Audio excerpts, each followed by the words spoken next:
Gugugulin daw ni Pangulong Bongbong Marcos ang Semana Santa kasama ang kanyang pamilya. Samantala, tikom ang palasyo sa umunay pag-iendorso o pag-endorso ni Vice President Sara Duterte kay Senatorial Candidate Camille Villar na kasali sa alyansa para sa Bagong Pilipinas ni PBBM. Para sa update, magbabalita live mula sa Malacanang, si Mobile Journal Julie Baiza. Julie? Semana Santa kasama ang pamilya. Ganyan nga gugugulin ni Pangulong Bongbong Marcos ang ilang araw ng pahinga ngayong Holy Week.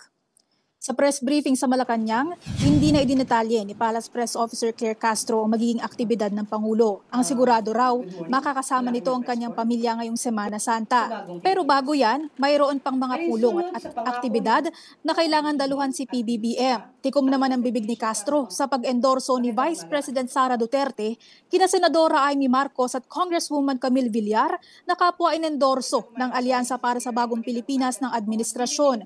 Ang alyansa na raw ang bahalang sumagot dito. May mensahe naman ng palasyo sa mga botante sa ibang bansa sa pagsisimula ng overseas voting. Bumoto raw mula sa puso, huwag bumoto dahil sa bulong o nabayaran ng sinuman.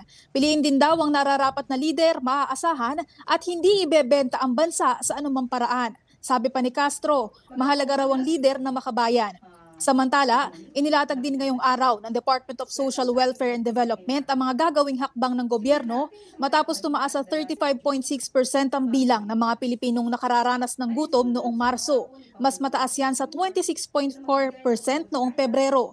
Ayon kay DSWD spokesperson Irene Dumlao, patuloy daw ang pagpapatupad ng 4Ps, walang gutom program, at ang pagtatatag ng walang gutom kitchen. Hindi na lang daw dito sa NCR magkakaroon ng mga kitchen, kundi maging sa Mindanao, partikular sa BARM na mataas ang hunger incidence. Tuloy din ang social programs gaya ng AIX o AKAP o yung pagbibigay ng financial assistance.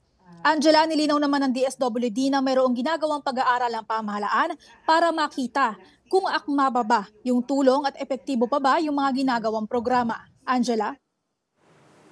Maraming salamat, Mobile Journal Julie Baiza.